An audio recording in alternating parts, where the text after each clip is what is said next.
जी अस्सलाम वालेकुम and welcome back to Infoberry YouTube channel. और आज की वीडियो जो है वो टीचिंग जॉब्स के हवाले से है, जो फेडरल गवर्नमेंट एजुकेशन इंस्टीट्यूशंस ने टीचिंग की जॉब्स निकाली हैं, जो कि एसएसटी सेकेंडरी स्कूल टीचर्स और टीजीटी ट्रेनिंग ग्रेजुएट टीचर के लिए है। और आज इस वीडियो में हम देखेंगे कि कैसे अप्लाई करना है, कौन कौन एलिजिबल है और क्या क्या रिक्वायरमेंट्स और कौन कौन से सब्जेक्ट्स के टीचर्स जो हैं वो अप्लाई कर सकते हैं। तो वीडियो को पूरे देखिएगा, और अगर अभी तक आपने मेरा चैनल सब्सक्राइब नहीं किया तो मेरे चैनल को सब्सक्राइब कर लें और वीडियो को लाइक कर लें।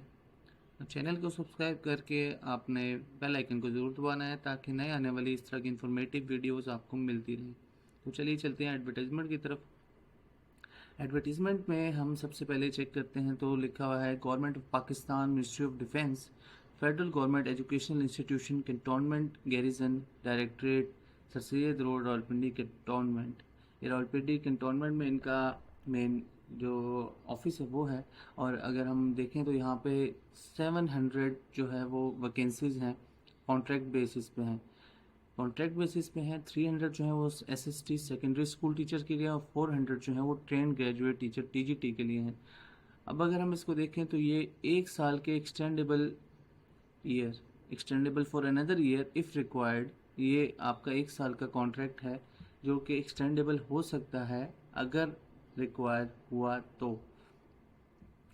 और इसमें अगर हम देखें तो सेकेंडरी स्कूल टीचर्स की 300 हैं, 150 for male and 150 for female. और डिफरेंट उनको पार्ट किया गया है, पंजाब, सिंध अर्बन, केपीके बलूचिस्तान, फाटा, जीबी, आज़ाद जम्मू कश्मीर। तो यहाँ पे अब अगर आपने फर्स्ट पॉइंट देखा हो तो applications are invited from Pakistani national.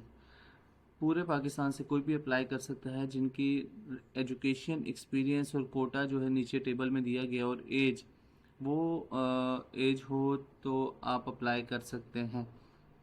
अगर हम देखें मेल के लिए तो ओपन मेरिट 11 हैं, और फिर पंजाब की सेपरेट हैं for merit and non Muslim. Merit and non Muslim हर किसी का, हर प्रोविंस का अलग अलग इन्होंने यहाँ पे टोटल कोटा बताया गया है, जिसमें सबसे ज़्यादा कोटा जो 50% वो पंजाब के पास है, फिर सिंध के पास है, और फिर केपीके, फिर बलूचिस्तान, और फिर आज़ाद जम्मू कश्मीर, जीबी और एक्सवाटा के। इसी तरह सेम जो इन्होंने फ़ीमेल के लिए भी कोटा डिवाइड किया हुआ है, मेल और फीमेल के लिए, एसएसटी के लिए। अब ये बता दूं कि एसएसटी जो है वो आपके BS 17 17वें ग्रेड की ये जॉब है, और purely on contract basis of 1 year. इसके बाद अगर हम टीजीटी जो है ट्रेंड ग्रेजुएट टीचर, इसका हम देखें तो ये 400 टोटल सीट्स हैं पूरे पाकिस्तान के लिए। उसी तरह डिवाइड किया गया है इनको पंजाब, सिंध ओपन मेरिट, और केपीके बलूचिस्तान, फाटा, जीबी, एजेंट के। अब टीजीटी जो है ये 16 ग्रेड का ऑफिसर है। ये आपको 16 ग्रेड की स्केल की जो है जॉब मिलेगी। अब अगर हम देखें तो यहाँ पे 200 मेल 200 फीमेल टीजीटी के लिए, 400 ये हो गए, और 150 फीमेल 150 मेल एसएसटी के लिए, 300 ये हो गए, 400 और 300 700 टोटल जॉब्स इन्होंने अनाउंस की हैं।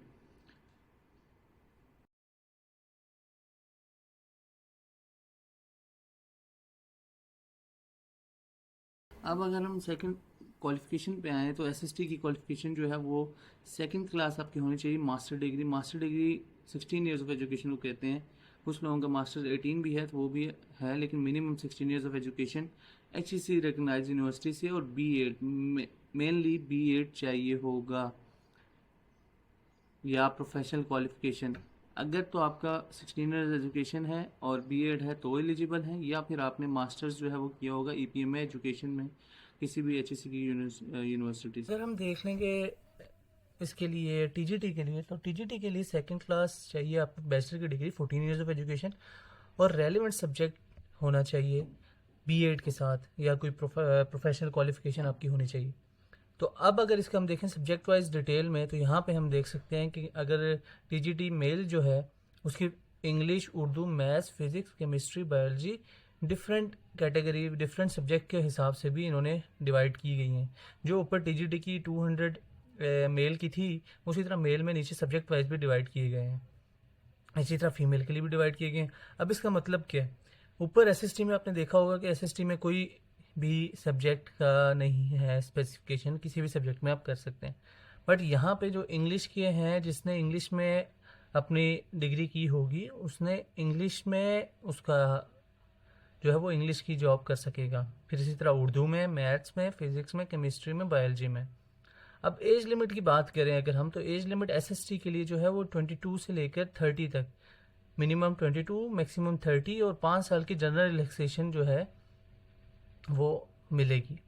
टीजीटी में भी इसी तरह, लेकिन 20 से 28 साल की और 5 साल की जनरल रिलैक्सेशन इसमें मिलेगी।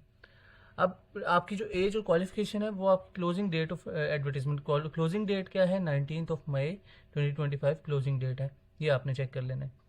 अब द मैक्सिमम एज रिलैक्स जो होगी वो आपकी यही एज रिलैक्सेशन है, इसके बाद एज रिलैक्सेशन ही है, लेकिन और भी आपको दी जा सकती है।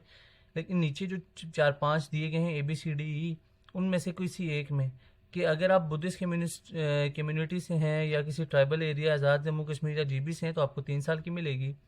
और अगर गवर्नमेंट सर्वेंट है जिन्होंने 2 साल की गवर्नमेंट जॉब की है, उनको 10 साल की मिलेगी। इसी तरह डिसेबल जो होंगे उनको 10 साल की मिलेगी, और 15 साल की भी आपको मिलेगी रिटायर्ड जो आर्मी ऑफिसर हैं उनको। अगर आप कोई विडो हैं या सन और डॉटर जो कि दौरान सर्विस फोत हुआ, वो उनको भी, जो कि 1/7/2005 के बाद, उनको भी 5 साल की रिलैक्सेशन मिलेगी। अब प्लेस ऑफ पोस्टिंग जो है पाकिस्तान में कहीं भी हो सकती है। मोस्ट प्रोबेबली आपके करीब करीब जहाँ का आपका डोमिसाइल होगा उसके करीब करीब होगी, लेकिन पाकिस्तान में कहीं भी हो सकती है। अब रजिस्ट्रेशन प्रोसेस क्या है? रजिस्ट्रेशन प्रोसेस आपने बताऊंगा आपको कैसे करना है। अब रजिस्ट्रेशन प्रोसेस हम देख लेते हैं, बाकी फिर बाद में। आपने आ जाना है गूगल पे, और गूगल पे आपने लिख लेना है FGEI लिखेंगे आप। यहाँ पे आपका टॉप वाला जो है उस पर क्लिक करेंगे तो ये आपके पास ओपन हो जाएगी, जिसमें सारा बताया गया है। और नीचे आके आपने अप्लाई हेयर पे क्लिक कर लेना। अप्लाई हेयर पे आप क्लिक करेंगे तो ये थोड़ा सा टाइम लेगी, क्योंकि न्यू जॉब है और आज वीकेंड भी है, तो ये अप्लाई करने के लिए काफ़ी लोगों ने इसको ओपन किया होगा, सर्वर का इशू आ सकता है।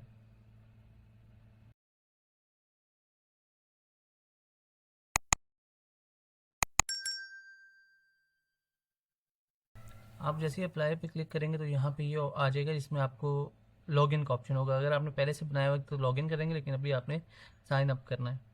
साइन अप का जैसे ही आप क्लिक करेंगे तो आपके पास साइन अप वाला फॉर्म आ जाएगा, जिसमें आपने अपना, ये आपका साइन अप वाला फॉर्म है, जिसमें आपने फुल नेम देना है, ईमेल देने है, CNIC देना है, CNIC दोबारा देना है, पासवर्ड बताना है और पासवर्ड दोबारा देना है। यहाँ पे फिर रजिस्टर को क्लिक करना है। जब रजिस्टर को क्लिक कर देंगे फिर आपका आ जाएगा लॉगिन पे। लॉगिन पे आपने CNIC देना है, पासवर्ड देना है और लॉगिन पे क्लिक कर देना है, तो फिर आपके पास पोर्टल ओपन हो जाएगा। लॉगिन करेंगे तो आपको सबसे ऐसा कुछ नज़र आएगा पोर्टल। अब पोर्टल में आपने सबसे पहले क्या करना है, सबसे जाके आपने कंप्लीट एप्लीकेशन करनी है। तो कंप्लीट एप्लीकेशन में क्या होगा कि आपने सबसे पहले अपनी पर्सनल इन्फॉर्मेशन डालनी है सारी। फिर उसके बाद आपके पास आ जाएगा क्वालिफ़िकेशन का। फिर उसके बाद आपके पास आ जाएगी, जैसे क्वालिफ़िकेशन सारी आप एंटर करेंगे, इसके बाद पोस्ट अप्लाई करने का आ जाएगा। पोस्ट अप्लाई करने पे जब आएंगे तो यहाँ पे वो SST और TGT का सामने आएगा परफॉर्मा, और आपने उस पर अपने मर्ज़ी की सिलेक्ट करके फिर उसके बाद चालान फॉर्म आ जाएगा। चालान फॉर्म आपने जमा कराना है। चालान फॉर्म जमा कराने के बाद आपने अपने डॉक्यूमेंट्स जो हैं वो अपलोड करने हैं। डॉक्यूमेंट्स अपलोड करने के बाद आपने आखिरी जो होगा वो आपकी अंडरटेकिंग होगी, जो अंडरटेकिंग आपने इनको सेंड कर अपलोड करनी है, और यहीं पे पूरा परफॉर्मा यहाँ पे फिल हो जाएगा और सबमिट कर देना है आपने। बाकी जो पॉइंट्स हैं उनको देख लेते हैं। तो ये है कि अब जब एप्लीकेशन की स्क्रूटनी हो जाएगी, शॉर्ट लिस्ट जो होंगे उनको रिटन टेस्ट के लिए, शॉर्ट लिस्ट कैंडिडेट्स को रिटन टेस्ट के लिए बुलाया जाएगा। और रिटन टेस्ट जो होगा वो पेशावर में होगा, रावलपिंडी में होगा, लाहौर, मुल्तान, कराची और कोयटा। और जो भी वेन्यू डेट और जो होगी वो आपको वेबसाइट के थ्रू, जो पोर्टल होगा उसके थ्रू हो जाएगा। और फिर रोल नंबर स्लिप भी आप इसी अकाउंट से डाउनलोड कर सकते हैं, और रोल नंबर स्लिप के साथ आपने टेस्ट सेंटर में आना है। अब इंटरव्यू सिलेक्शन प्रोसेस देखें तो इंटरव्यू जो होगा वो टेस्ट रिजल्ट की बेस पे होगा, और उसी तरह पोर्टल पे आपको आ जाएगा, या लेटर भी आपको आ जाएगा। अब जब शॉर्ट लिस्ट जो, या जिन्होंने टेस्ट पास किया होगा, इंटरव्यू के लिए जिनको बुलाया जाएगा, उनको अपने सारे डॉक्यूमेंट्स जितने भी हैं, उनको सारे ओरिजिनल डॉक्यूमेंट्स जो हैं वो इंटरव्यू के टाइम लेके आने हैं साथ। और जो गवर्नमेंट सर्वेंट्स पहले से जो होंगे, जो जॉब कर रहे हैं गवर्नमेंट में, उनको एनओसी लेके आना पड़ेगा अपने डिपार्टमेंट से इंटरव्यू के टाइम। अब इसके बाद जो सारे में होता है कि किसी भी आपको क्रिमिनल रिकॉर्ड जो होगा वो इनएलिजिबल होगा, और अगर आप डिसमिस हुए हुए हैं किसी ऑर्गेनाइजेशन से तो भी आप इनएलिजिबल हैं। और जो परमानेंट एम्प्लॉयज़ हैं फेडरल प्रोविंशियल गवर्नमेंट के, वो भी एलिजिबल नहीं है इसके अप्लाई करने के। अब क्लोजिंग डेट की रजिस्ट्रेशन के बाद कोई भी टेस्ट की इंटरव्यू सेंटर की जो होगी, चेंज रिक्वेस्ट नहीं एक्सेप्ट की जाएगी, और कुछ भी टीएडीए वगैरह इसमें नहीं दिया जाएगा।